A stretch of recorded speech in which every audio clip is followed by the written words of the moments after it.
I'm here with Gary McKinnon, and we're here to talk about his possible extradition to the United States for some hacking that he's done, and some investigation he's also done on the part of UFOs and disclosure. So, Gary, maybe you can tell me what it is that the U.S. government is really sort of on about in regard to you, and your perspective on it. The main thing that concerns me, I've made full and frank admissions all the way down to police interviews that yes, I did obtain unauthorized access to these systems, but they're piling on these ridiculous damage claims. And I've since found out that for it to be worth a year in prison in America for an extradition case, it has to be worth at least $5,000 damage because it comes under cybercrime. So, as if by magic, lo and behold, every machine I was on, I'm accused of causing exactly $5,000 worth of damage to. So it's patently untrue. And in my opinion, and the opinion of others more well-informed than me, the pressure they're bringing to bear has more to do with where I've been and what I may have seen. Okay, so yeah, I found that very interesting that they were actually claiming damage, because my understanding is you were on a dial-up modem and that you didn't even download files. So how is it that you actually did any damage? They've got no explanation. I mean, they just claim it. And under this new extradition law, you don't have to provide any evidence, which is ridiculous. And also, it hasn't been signed on your side of the water. Congress, Senate hasn't ratified it, so at the moment it's a treaty with only one signature. Okay, and you had one hearing, and when was that exactly?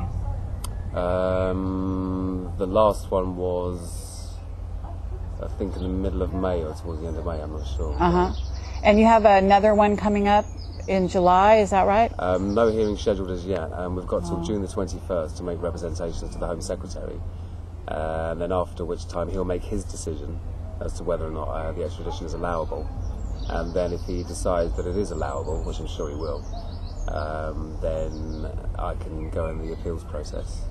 Okay, and so once you're in the appeals process, you're still safe over here, so to speak, in terms of they actually can't do anything to you yet. Is that right? That's correct. Yeah, I mean, I've been on bail now, £5,000 security for months and months, and since before that, well, for 4 years since the arrest.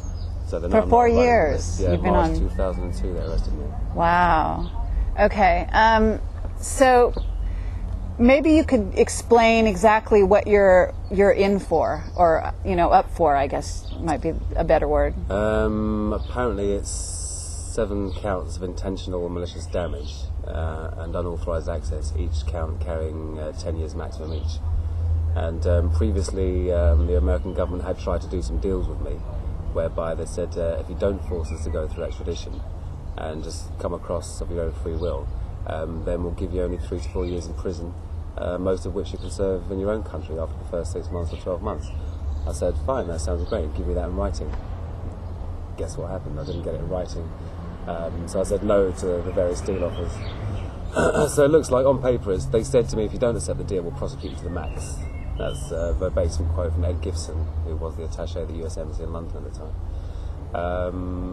And to me, that's not a deal. A deal is something arrived at after reasonable discussion between 2 or more parties. Absolutely. Not saying, here it is, if you don't take it, we'll prosecute you to the max.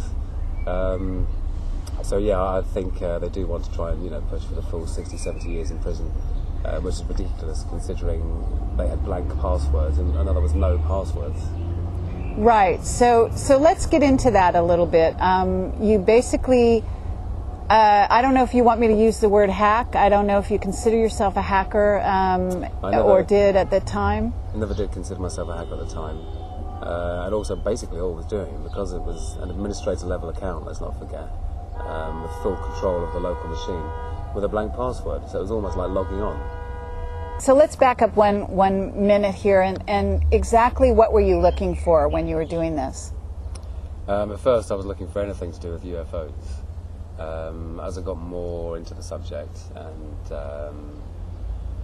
listened to more serious talk and discussion about the subject, and was introduced to the Disclosure Project, and realised that there were 400 witness testimonials from people that had worked from everything in civilian air traffic control, up to military radar operators, right up to men and women in charge of whether or not to launch nuclear missiles. I thought these are surely credible people. And the whole suppressed technology thing of it, which kind of grabbed my humanitarian side. I thought, crikey, we're having wars over oil, we're burning fossil fuels, polluting the environment. We have old age pensioners dying in Britain because they can't afford to heat themselves because the fuel bills are so high. So I thought, why on earth is this technology being sat on? I can see perhaps some of the arguments that may be forwarded. What if terrorists had free energy, or terrorists had anti-gravity, or what if terrorists had guns? Everything's dual use. Sure. Yeah, if you protect it, make it tamper-proof, anything, but just get it out to the public, because surely everyone should have it. Okay, so, but as far as the hacker community, you said, I believe, in some of the things I read, that you came across a lot of other sort of interested parties that were investigating the same places you were, and were aware that they were blank passwords and were able to get into via the administrative sites. Is that right? Yeah. I mean, I would have been surprised if there wasn't anyone else, because it wasn't even really a hack to get into. It was just large-scale phishing for blank passwords. And some of these places, were pretty special places. They weren't places that you would think wouldn't have firewalls or blank passwords. And this was what year that you were involved in this? 2000, 2001. Mm-hmm. So it's not that long ago, so computer systems should have been, especially for government and military and NASA, you would think they would be covered. Absolutely. For things like that. In fact, I think they're supposed to be federal guidelines, Mm-hmm. So in a way, you did them a favor. Isn't that true? Yeah, you could look at it like that, because I'm sure, the other connections that were there, Turkey, Holland, Germany, all across the world, you see the IP address list of who's connected to the machine, then you can look it up and find out which countries they're in, and even which businesses own the IPs.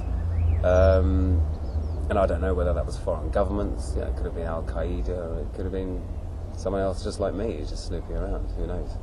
That's a very interesting point. So you've got these administrators, basically, that got found out because of what you did.